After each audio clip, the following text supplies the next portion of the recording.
Hello mga Kaps, for today's video ay maghahasa ulit tayo ng talim ng ating jointer planer.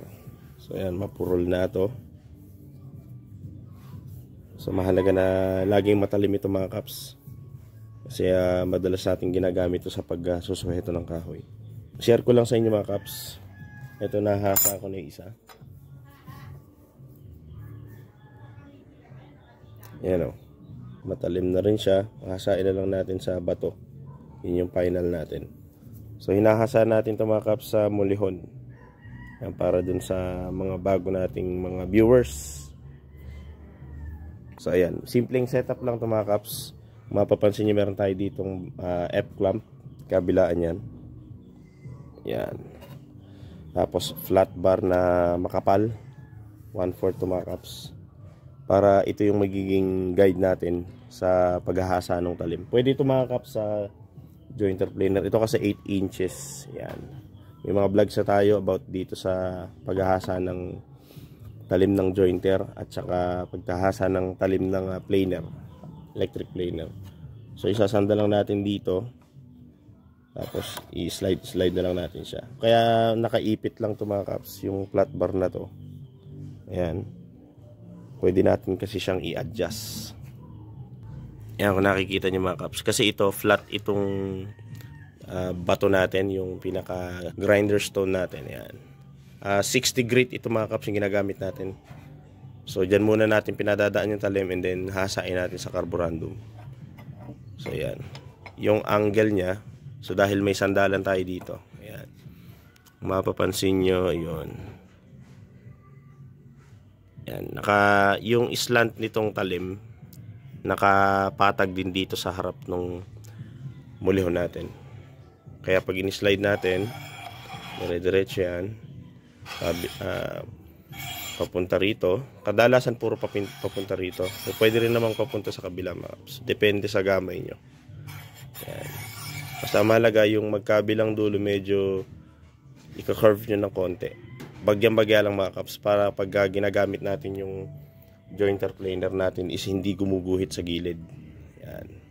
Ganon din sa electric planer mga Kaps. Yung paghahasa niya medyo ibababa niya ng konti. Kung pantay na pantay yan, dito sa magkabilang dulo, medyo ibababa niya ng konti yung hasa.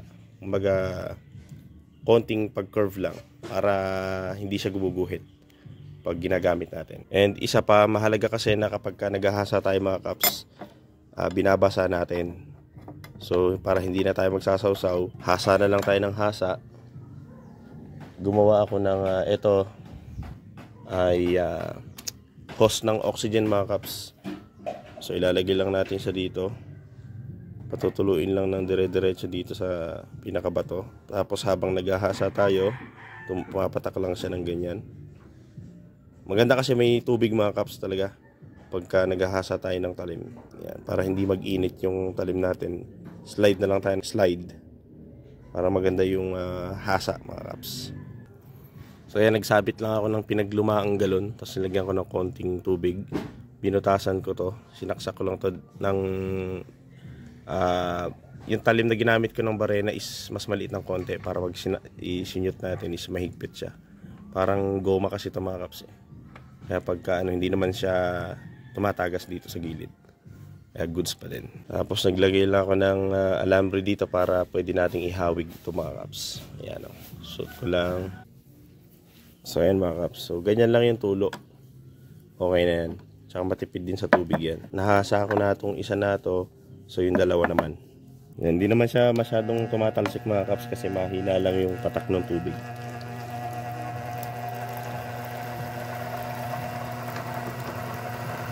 Yan.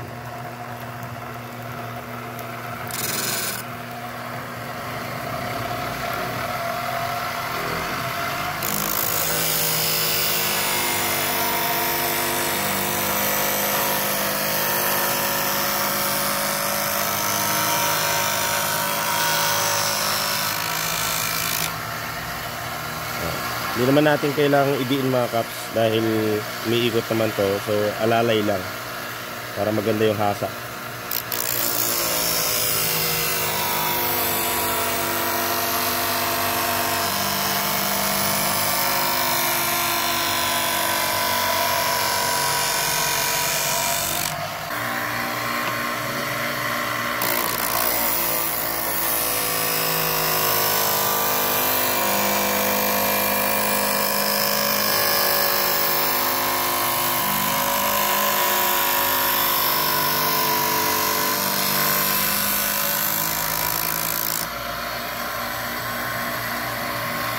Ayan o.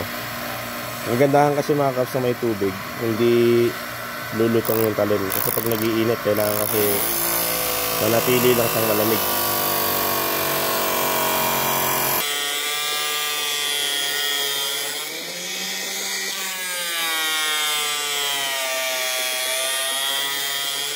Ngayon, kung mapapansin nyo yung dulo, medyo nakababa ng konti para hindi siya gumuguhit.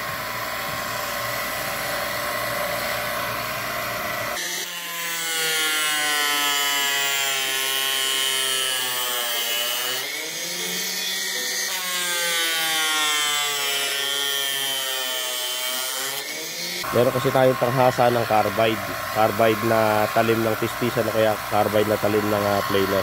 So ito yung kinakabit natin doon naman sa kabila.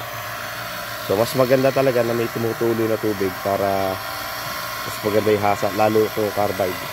Siyempre ganun din sa mga ganitong klase ng talim na hindi carbide. Konti pa para mahabol natin yung pinaka talim talaga ng blade.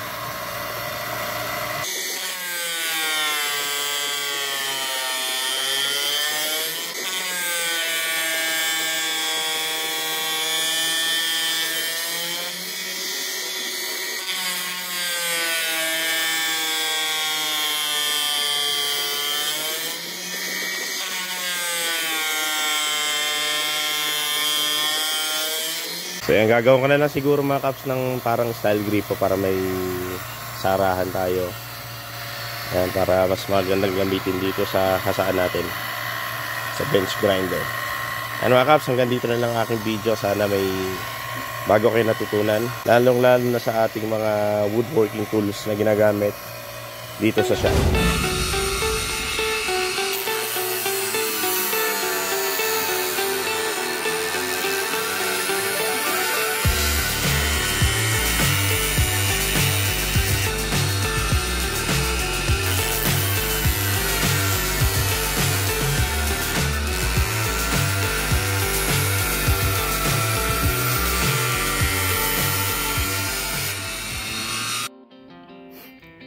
Ayan mga kaps, naikabit na natin. Medyo mga 10 to 15 minutes din kasi pag-aasinta eh. Pero mabilis lang naman yan mga kaps. Ayan. Hindi ito masyadong yung sobrang higpit kasi pagka babaklasin ulit, medyo matagal siyang tanggalin. Minsan nararas pa yung tornilyo. Kaya kailangan sakto lang yung higpit niya mga kaps. Ayan, matalim na ulit siya. I-testing natin.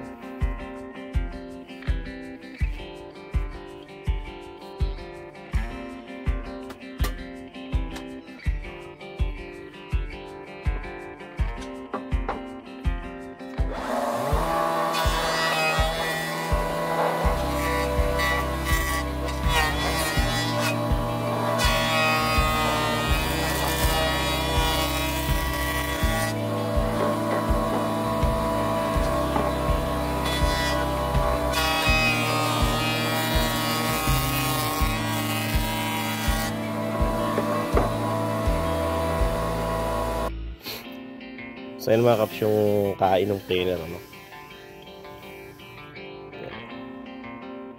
So ganyan siya pagka patag.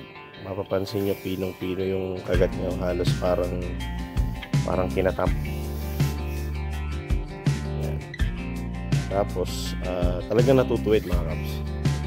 Goods na goods talaga pagka paminto ang largero, ganyan sa mga bandeha, sahig ng katre at iba pa. Yes. Ayan, sana may natutunan kayong mga kaps. Salamat ng marami sa patuloy na pagsuporta.